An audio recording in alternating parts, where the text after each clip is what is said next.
16টা বছর পর নেট দুর্বল থাকলে হয় না। বিনিময়ে জুলাই থেকে আগস্টে 36শে জুলাইয়ের আন্দোলনে নতুন বাংলাদেশের 18 কোটি মানুষকে বাংলাদেশ নামক কারাগার থেকে মুক্ত হওয়ার সুযোগ করে দিয়েছেন। এই জন্য মহান আব্বুল জাতের দরবারে শুকরিয়া আদায় করছি। মহান আব্বুল আলামিন শহীদ আবু সাঈদ সহ সকল শহীদদের রক্তের উত্তম প্রতিদান আল্লাহ তাআলা দান করেন, তাদেরকে শাহাদাতের সর্বোত্তম মর্যাদা দান করেন। যারা অসুস্থ আহত হয়ে হসপিটালে কাতরাচ্ছেন, আল্লাহ যেন তাদেরকে শিফায়ে কামিলা দান করেন। দরুদ ও সালাম পেশ করছি প্রিয় নবী মুহাম্মদ সাল্লাল্লাহু আলাইহি ওয়াসাল্লামের প্রতি। সকলে বলি সাল্লাল্লাহু আলাইহি ওয়াসাল্লাম। সম্মানিত উপস্থিতি ভাইরা,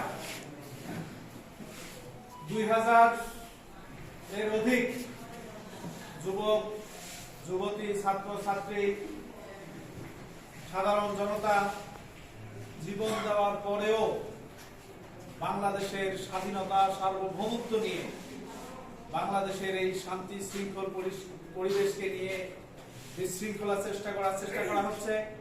বাংলাদেশের স্বাধীনতার সব বিঘ্নিত ঘটার জন্য একটি মহল উঠে পড়ে কাজ করতেছে। আমি আজকের এই যুব সমাজ, এই যুব আলোচনা সমাজ থেকে আমি আপনাদেরকে সাথে নিয়ে আমরা ঐক্যবদ্ধ হয়ে এই ওয়াদা করতে চাই যে আর 36শে জুলাইয়ের পর বাংলাদেশে আর কোনো ফ্যাসিজমের সুযোগ বাংলাদেশের মাটিতে আমরা হতে দেব না ইনশাআল্লাহ। শহীদ আবু সাঈদের রক্তের দাগ এখনো বাংলার জমিনে আছে। এই জমিনের রক্তে এখনো রক্তের দাগ মুছে যায়নি।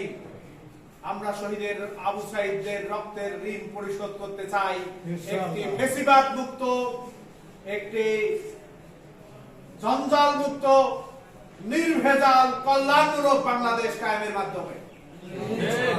সেই বাংলাদেশ বিনির্মাণ করবে আবু সাঈদের উত্তরসূরি এই যুবকরা ইনশাআল্লাহ। সেই বাংলাদেশ নির্মাণের জন্য আগামীতেও দেশের স্বাধীনতা, সার্বভৌমত্ব কিংবা দেশকে দুষ্কৃতিকারী মুক্ত করার জন্য সংগঠনের পক্ষ থেকে, যুব সমাজের পক্ষ থেকে যখন যে ডাক আসবে, সেই ডাকের জন্য আমরা কি আবার রক্ত দেওয়ার জন্য প্রস্তুত আছি ইনশাআল্লাহ। আমরা যে কোনো মূল্যে হোক এই দেশের স্বাধীনতা, এ দেশের সার্বভৌমত্ব রক্ষা করে বাংলাদেশের মানুষের ভোটের অধিকার, ভাতের অধিকার, চলার অধিকার, চাকরির অধিকার আমরা নিশ্চিত করব ইনশাআল্লাহ। সম্মানিত ভাইরা, ইসলামের সূচনা লগ্ন আল্লাহ রাসূল সাল্লাল্লাহু আলাইহি ওয়াসাল্লামের নবুয়তের প্রথম প্রহরে আল্লাহ রাসূল ইসলামকে এই পর্যন্ত নিয়ে আসার জন্য যাদের ভূমিকা গ্রহণ ছিল তারা হচ্ছে যুব সমাজের। এই যুবকরাই ইসলামের প্রচার প্রসারের ক্ষেত্রে সর্বোচ্চ ভূমিকা পালন করেছে। সেই যুবকদের সাথে আজকে আলোচনা সভা করতে পেরে আমি আবারও আল্লাহ তাআলার শুকরিয়া আদায় করছি এবং আমার যুব ভাইদেরকে মোবারকবাদ জানাচ্ছি যে আগামী বাংলাদেশ বিনির্মাণ করবে এই যুবকরা ইনশাআল্লাহ। বাংলাদেশ আমরা এই যুবকদের হাতে তুলে দিতে চাই যে আবু সাঈদরা, যে হাসানাতরা তাদের জীবনকে উৎসর্গ করে বাংলাদেশের মানুষকে একটি শোষণ মুক্ত, জালিম মুক্ত, দুর্নীতি মুক্ত বাংলাদেশ বিনির্মাণের জন্য তারা জীবনকে উৎসর্গ করেছে। আমরা নির্দ্বিধায় বলতে পারি আবু সাঈদেরও ইচ্ছা ছিল মাস্টার্স শেষ হবে, আমি ম্যাজিস্ট্রেট হব, পুলিশ অফিসার হব, আর্মি অফিসার হব, কিংবা কলেজের প্রফেসর হব, স্কুলের শিক্ষক হব। সকল আশা আকাঙ্ক্ষা জলাঞ্জলি দিয়ে লক্ষ কোটি তরুণকে সে মুক্ত বাতাসের দিকে মুক্ত করে দিয়েছেন নিজের জীবনকে উৎসর্গ করার জন্য। আমরা যারা আছি এখানে যুবকরা আছি, আমাদেরকে প্রতিজ্ঞা করতে হবে দেশের প্রয়োজনে, জাতির প্রয়োজনে, দেশের সার্বভৌমত্ব রক্ষার জন্য, দেশের মানুষের কল্যাণের জন্য, মানবতার কল্যাণের জন্য, মানবতার মুক্তির জন্য প্রয়োজনে আমরাও আবু সাইদের মতো নিজের জীবনকে উৎসর্গ করার জন্য প্রস্তুত আছি ইনশাআল্লাহ। সম্মানিত ভাইরা, আমরা সময় কম, এই জন্য একটু আমি তাড়াহুড়া করতেছি। রমাদান মাস শেষ দশকে আমরা উপস্থিত হয়েছি, তার মধ্যে বেজর রাত একটা চলে গেছে, আর আছে আমাদের 4টা বেজর রাত। তো আমরা এই 4টা বেজর রাতে লাইলাতুল কদর তালাশ করতে পারবো তো ইনশাআল্লাহ? ইনশাআল্লাহ।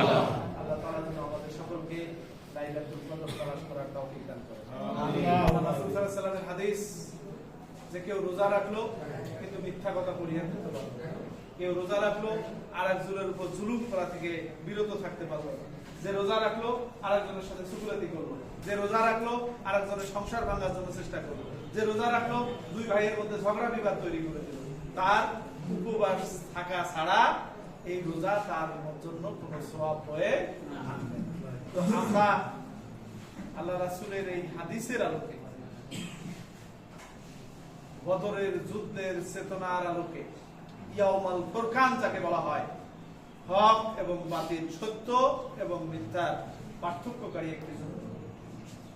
আল্লাহ রাব্বুল আলামিন বলছেন, শাহরুর রমাদান আল্লাযী উনজিলা ফীহিল কুরআন হুদাল লিন-নাস বাইয়িনাতিন মিনাল হুদা ওয়াল ফুরকান। হুদা ওয়াল ফুরকান অর্থাৎ এটা একটা গাইডলাইন, হেদায়েত স্বরূপ। হক, ফুরকান মানে হচ্ছে হক এবং বাতিলের পার্থক্যকারী একটি গ্রন্থ, সত্য এবং মিথ্যা পার্থক্যকারী একটি গ্রন্থ। তা আমরা কি হককে আটকায় ধরবো না বাতিলকে প্রত্যাখ্যান করবো? হককে আটকায় ধরবো। আমরা কি সত্যকে আঁকড়ে ধরবো নাকি মিথ্যার সাথে এগিয়ে যাবো? সত্যকে আঁকড়ায় থাকবো। যদি আমরা হককে ধরি, যদি আমরা সত্যকে আঁকড়ায় ধরি, তাহলে আমি যুব বিভাগের একজন দায়িত্বশীল হিসাবে আমার সমাজ বিনির্মাণের জন্য, আমার সমাজের অশান্তি দূর করার জন্য, আমার সমাজের সততা ফিরিয়ে আনার জন্য, আমার সমাজের সামাজিক মূল্যবোধ তৈরি করার জন্য, আমার সমাজের মানবিক মূল্যবোধ তৈরি করার জন্য যুব বিভাগের একজন সৈনিক হিসাবে আমাকে অগ্রগণ্য ভূমিকা পালন করতে হবে। তাহলেই বাংলাদেশ জামাত ইসলামের এই যুব বিভাগ, যুব ক্রীড়া বিভাগের সার্থকতা থাকবে ইনশাআল্লাহ। আমরা সমাজের মধ্যে এটা তৈরি করতে চাই যে এই দেখো জামাতের যুব বিভাগ যাচ্ছে, যারা অন্য দলের মতো ভাগাভাগি নিয়ে মারামারি করে না, বরং সমাজে যে নিপীড়িত, আহত, যে কষ্টে আছে, কাতরাচ্ছে, অসুস্থে, সেখানে জামাতের যুব বিভাগের ছেলেরা এগিয়ে গেছে তার উদ্ধারের জন্য, তার মুক্তির জন্য, তার সুশিক্ষার জন্য। তাহলেই সম্মানিত ভাইরা আমাদের এই যুব বিভাগের সার্থকতা থাকবে।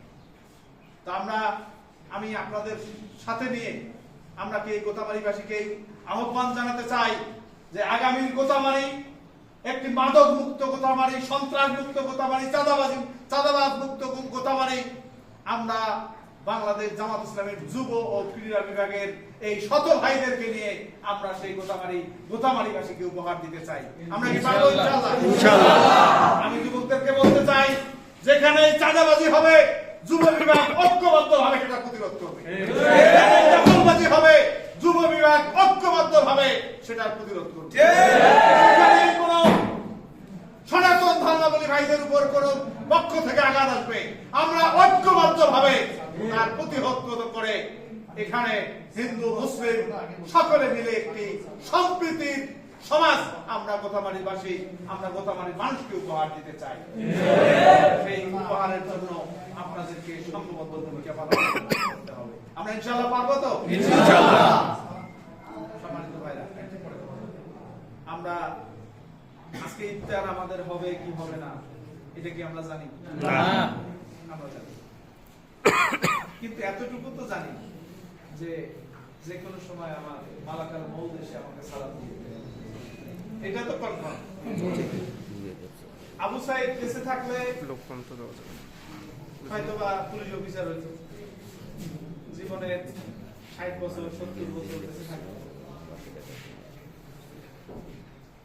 পুলিশ অফিসার হলে আইজিপি হইতো, সর্বোচ্চ আইজিপি। আমরা এখানে যারা আছি কয়জন আইজিপির নাম জানি? একজন। হ্যাঁ, একজন। কেউ জানি আইজিপি কাউকে পুলিশের প্রধানের কারো নাম জানি? এরকম মনে নেই কে রিটায়ার করছে না করছে। আবু সাইদকে সারা পৃথিবী জানছে, আমরা জাতির জন্য, দেশের জন্য যদি নিজেকে আত্মনিয়োগ করতে পারি, তাহলে শুধু আমাদের জীবদ্দশাই আমাদেরকে স্মরণ করবে তা নয়। আমরা পৃথিবী থেকে বিদায় নেব, সমাজটা কাঁদবে যে আমাদের সমাজে একটা যুবক ছিল। ইউনিয়ন কাঁদবে যে এই ইউনিয়নে আমার শরীফুল ইসলামের মতো যুব বিভাগের একজন সভাপতি। হাতীবান্ধা কাঁদবে যে ডাক্তার জাহাঙ্গীরের মতো যুব বিভাগ জামাত ইসলাম তৈরি করতে পারছে। তা আমরা আমাদের চারিত্রিক দিক থেকে এই সৌন্দর্যটা কি আমরা তৈরি করতে পারবো ইনশাআল্লাহ? যুব বিভাগ আমাদের আরিফ বলছে জরুরি বিভাগ। যেখানেই বিপদের হাতছানি সেখানে আমাকে ঢাল হিসেবে যেতে হবে। যেখানেই জুলুম, যেখানে নির্যাতন, আমাকে নির্যাতিতর পক্ষে ঢাল হিসেবে দাঁড়াতে হবে। পারবো কিনা আমরা?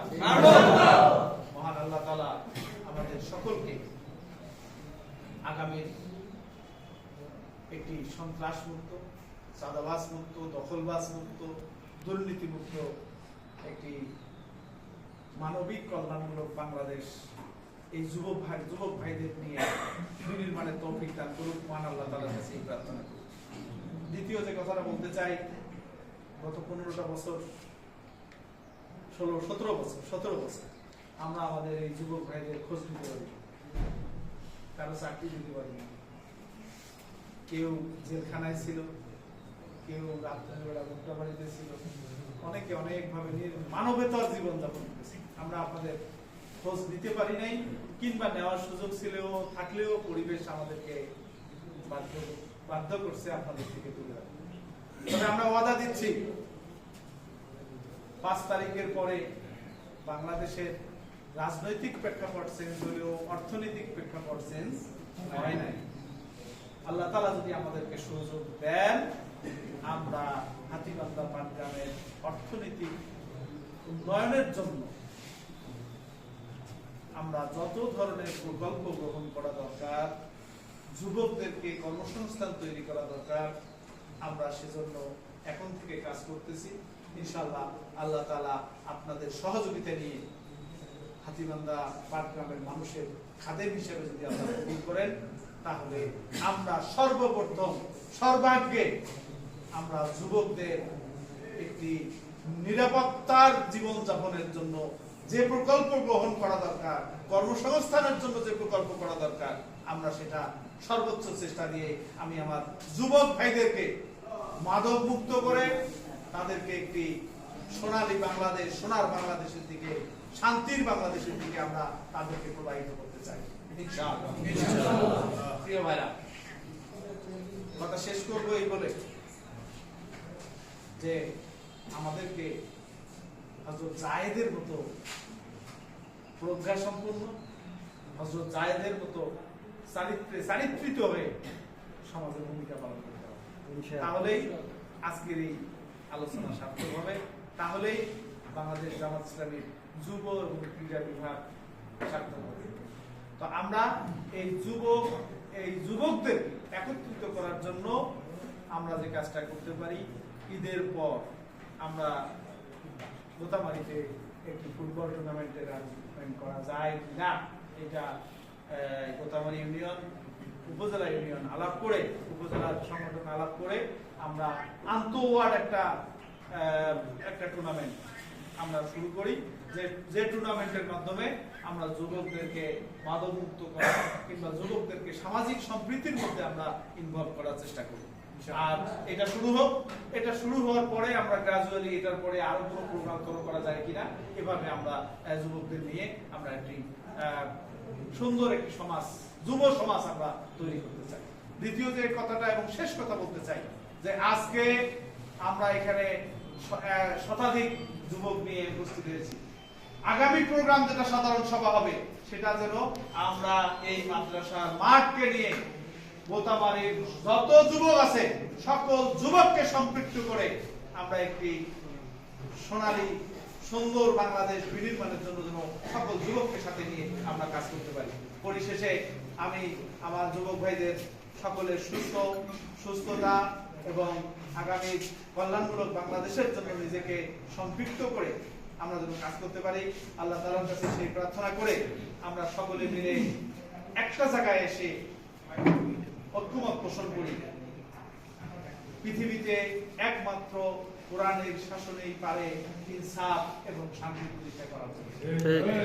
সেই ইনসাফ এবং শান্তি প্রতিষ্ঠার জন্য বাতিলকে পরাজিত করে, মিথ্যাকে পরিহার করে, হক এবং সত্যকে প্রতিষ্ঠার জন্য আমরা স্লোগান তুলি যে আগামীর বাংলাদেশ আল কোরআনের বাংলাদেশ, আগামীর সংসদ হবে কালেমার সংসদ।